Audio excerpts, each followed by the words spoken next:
우리 지역의 뉴스, 또 뉴스 속 내용 중에 모르는 것이 있다면 저희 뉴알못세상에서 알려드립니다. 뉴알못세상 시작합니다. 안녕하세요. 네, 안녕하세요. 대표님, 안녕하세요.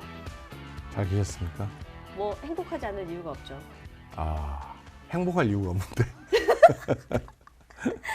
행복하지 않을 이유가 하나도 없습니다. 근데 대표님이 생각하는 우리 지역의 큰 이슈는 요즘에는 뭐가 있으세요?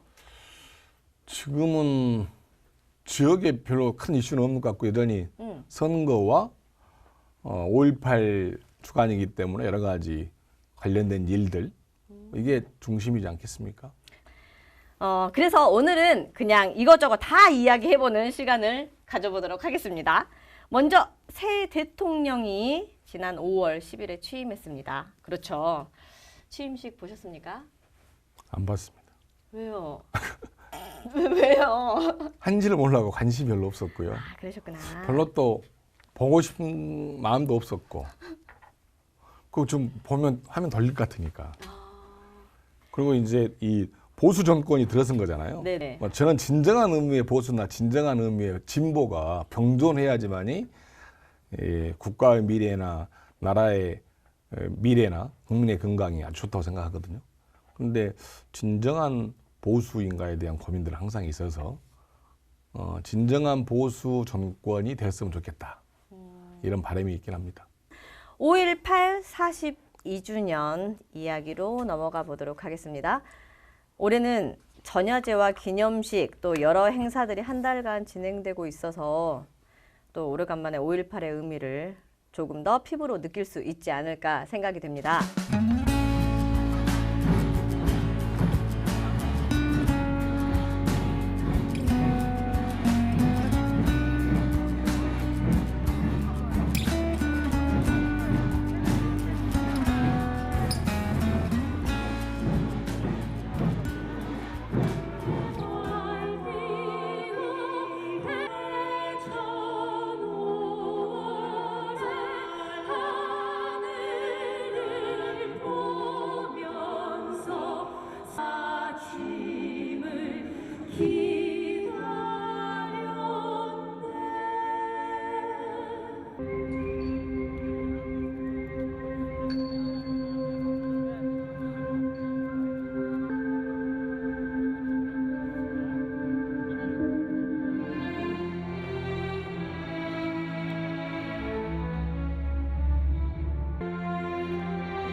회장 5.18 민주화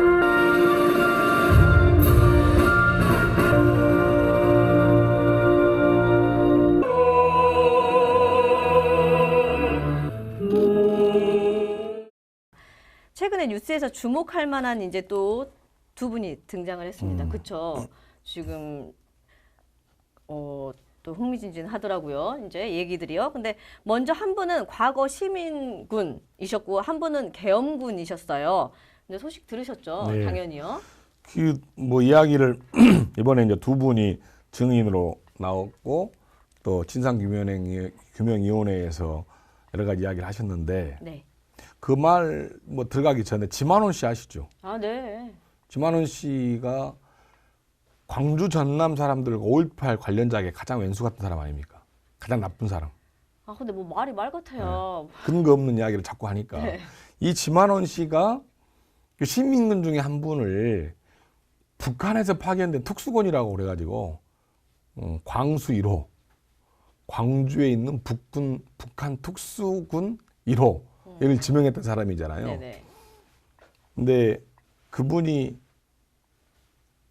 북한에서 온 파견된 분이 아니라 순수한 국내에서 그 자발적 시민운동에 참가했던 그분이다. 이런 영화를 만들었는데 그게 김군이라는 다큐멘터리랍니다. 오, 네. 근데 그 김군이라는 다큐멘터리를 그분을 찾기 위해서 만들었는데 그걸 우연히 그 김군이라고 이야기되는 차복환 씨 부인이 본 거예요. 오, 네. 그 부인이 그 다큐멘터리 영화를 보고 저 사람 우리 남편인데? 그래가지고 장난이 한 거예요. 차복환 씨라는 이름 가진 분이. 그런데 그분은 왜 그 김군이냐. 그때 당시에 이 머리에 네. 머리띠를 들었는데 석방하라 김대중을 쓰고 싶었는데 네. 김대중을 왠지 쓰면 좀 귀하고 어른인데 자기가 쓰기는 애매해서 김군이라고 했대요. 아. 근데 그게 이제 유로가 돼가지고 김군이 됐는데 그분이 차복환 씨가 그간의 과정 이야기를 쭉 했죠. 그래서 나는 북한에서 파견된 광수 유로가 아니고 차복환이고 우연히 가족 집사람께서 아내가 다큐멘터리 영화를 보고 했는데 내가 그 사람이다. 근데 그때 당시 영화를 그 사진을 누가 찍었냐면 당시 중앙일보 기자가 사진 기자가 그걸 찍은 거예요. 네네네. 근데 왜 찍었냐면 눈빛이 너무 강렬해가지고 네네. 그 사람을 따라다니면서 네. 3번 찍은 거예요. 그러니까 그 차복환 씨 김군께서 네. 사진 찍지 말라고 이렇게 왜 찍지 말라고 하는데 그걸 이렇게 찍어가지고 확인이 되었고 최근에 이제 진상조사 규명위원회에서 그 두 분이 만나가지고 고증도 하고 그분이 당시에 그분이 맞다 하는 것이 차복환 씨가 확정된 것이죠. 잠깐만요. 그러면 그 지만원 씨는 왜 그분을 북한군이라고 지목을 한 근거가 뭐예요? 근거를 전혀 대지 못하고 있잖아요. 지금까지. 그러니까 나쁜 사람이죠. 아, 그래서 그러면 그래서 재판에서 판결이 났잖아요. 그렇죠. 아니라고 판결이 났잖아요. 근데도 그 사람이 지금 계속 지금도 헛소리를 하고 있잖아요. 그렇죠. 아, 그런 분들은 도대체 원동력이 뭐예요? 왜 그러는 거예요? 궁금해서 진짜. 국민적 선동이죠, 선동. 아니 그러니까 왜? 그런 목적들이 있겠죠. 5.18 민주화 운동을 폭동들이 일으켰던, 그러니까 쇠뇌가 그렇게 됐으니까 이렇게 해서 북한군이 개입돼가지고 한 것이라고 하는 믿음과 신뢰를 여전히 가지고 있으니까 그것이 확실하다고 하는 것을 밝혔는데 본인은 그것이 법으로나 역사적으로 전혀 아니다고 하는 이야기를 이미 이야기를 했고 네. 또 손해배상 청구를 당하기도 했고 시행을 받기도 했어요. 네. 그런데 고령이라고 안 가두고 있는 거잖아요. 그래서 그런 사람들은 법이 있다면 반창고를 입을 좀 붙이든가 아니면 태형을 좀 때려가지고 이게 광주의 자존심을 더 이상 그리고 속상하게 안 해야 되는데 그렇게 하지 않으니까 계속하고 또 언론 어떤 조선일보에서는 자기의 의견이 담긴 여전히 북한 침투설, 북한 특수군 침투설을 광고화해가지고 신문에 내는 이런 신문 같은 경우에는 국민들이 또 안 봐야 되겠죠. 근데 왜 실어줘요? 신문에서는? 근데 팩트로 실을 수 없으니까 광고로 실어주는 거잖아요. 왜요? 예전에 팩트로 실 때 팩트같이 기사가 됐을 때에는 기사화했는데 그것이 다 거짓이었고 네. 또 허위였다고 하는 것이 밝혀지니까 광고 내는 것은 문제가 아니잖아요. 그런 것을 광고로 내는 신문 자체가 웃긴 거죠. 그 신문사는 어떤 신문사? 조선일보죠. 왜 신문사가 그렇게 이상한 행동을 돈 받고 다 해줘요? 그렇습니다. 이상해. 다들 또 다른 분이 한 분 있는데요. 네. 또 이제 또 한 분이 네, 계시죠. 계엄군. 이 계엄군 네. 이분은 이제 계엄군 특수부대 하사관인데 네. 이 트럭에 올라타서 물팍을 꿇친 시민들 이 시민에게 자기는 말고 무릎. 무릎 꿇린 시민에게 사죄하겠다. 네. 사죄하겠다고 이제 양심선언을 하셨어요. 네. 그래서 이분이 이제 몸도 안 좋고 하신가 본데 근데 이렇듯 지금도 5.18 때문에 희생을 당했던 피해자 네. 가족뿐만 아니라 또 가해자들도 네. 그 당시에 가해자들도 이렇게 양심의 가책을 느끼거나 또 세월이 지나서 시대 흐름과 역사와 변화 속에서 죄책감을 느낀 사람들의 양심선언이 계속 나오고 있는 거잖아요.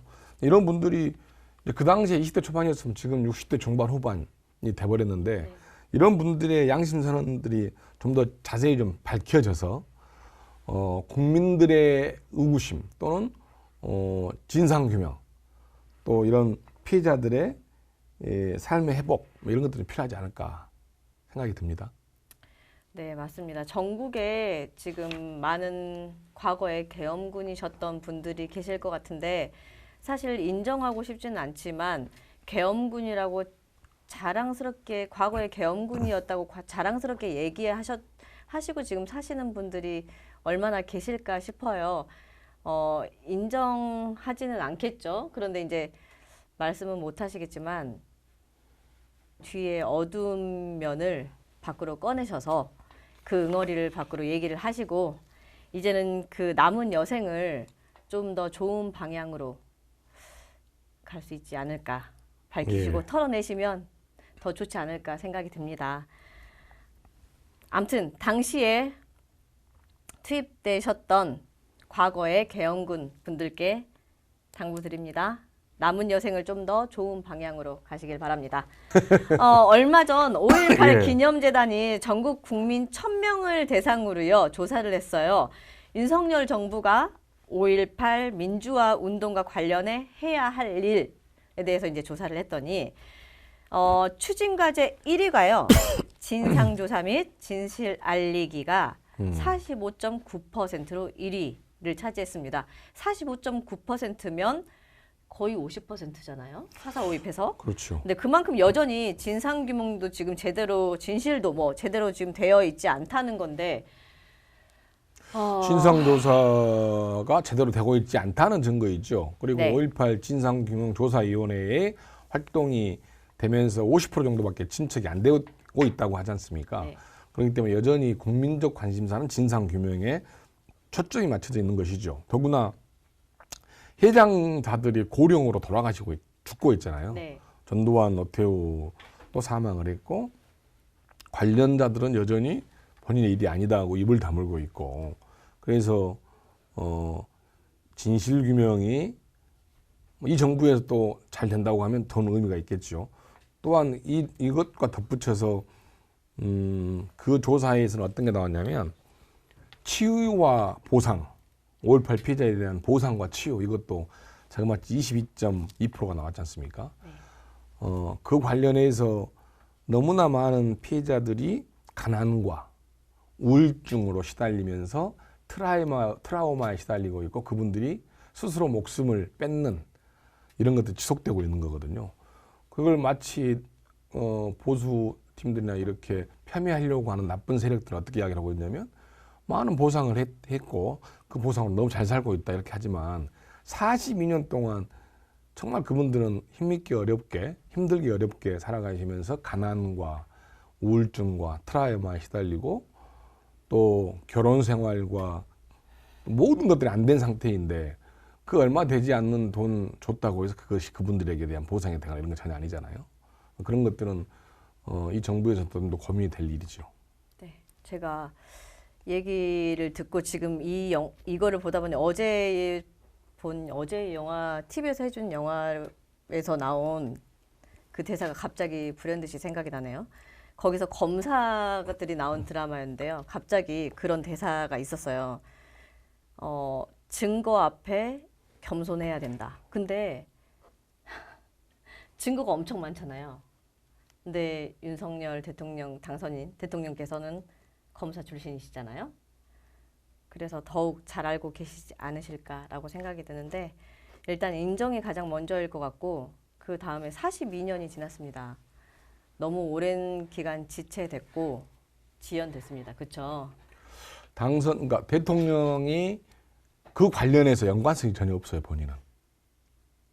무슨 말이냐면 네.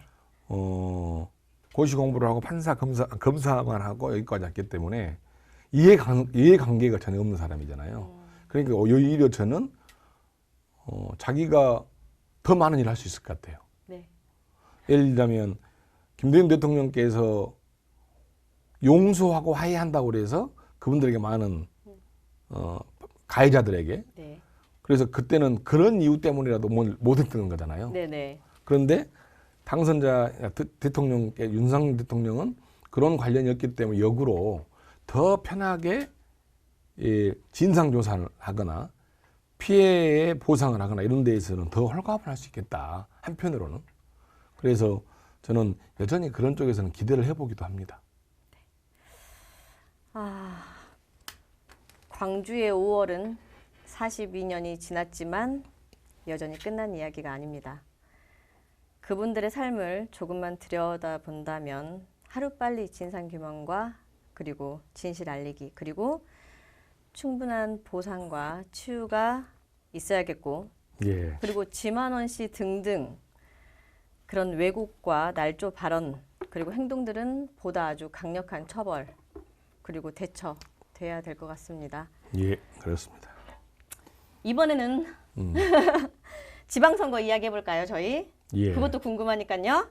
네, 후보 등록은 끝났고요. 19일부터 공식 선거 시작인데 상대적으로 관심도가 낮은 저희가 계속 이제 교육감 후보들 얘기했었는데 문 대표님께서 교육감 선거 이래서 중요하다라고 짧게 강조하신다면 이번 교육감 선거는 12년 진보 교육감에 대한 평가가 저는 정확히 이루어진다 생각을 하고요. 네. 그다음에 코로나 이후에 교육 대전환이 올 건데 그 대전환에 대한 고민들을 어떻게 할 것인지 그다음에 세 번째는 윤석열 당선인의 보수 정권 하에서 국가교육위원회가 올해 7월부터 태동에 대해서 활동을 합니다. 그러면 지역 교육은 어떻게 고민할 것인가에 대한 문제들을 답을 내놓는 것이 이번 교육감의 관심사항이라고 보는데 그런 관심사항들을 시민들이 뽑을 때만 가질 게 아니라 당선 이후에도 교육 과정과 교육 행정에 관심을 가졌으면 좋겠다 하는 것이 바람입니다. 네, 맞습니다. 여러분 들으셨죠? 네, 오늘은 요즘 우리가 알았거나 들었거나 또 우리가 알아야 할 이슈들에 대해서 알아봤습니다. 아주 오늘도 유익했던 것 같아요, 대표님. 예, 감사합니다. 오늘은 또 이것저것 또 얘기를 많이 나눠봤는데 궁금한 게 또 저는 해소가 개인적으로 다 됐거든요. 그리고 저희는 또 다음 회에 아주 건강하게 다시 찾아뵙겠습니다. 감사합니다. 예, 감사합니다.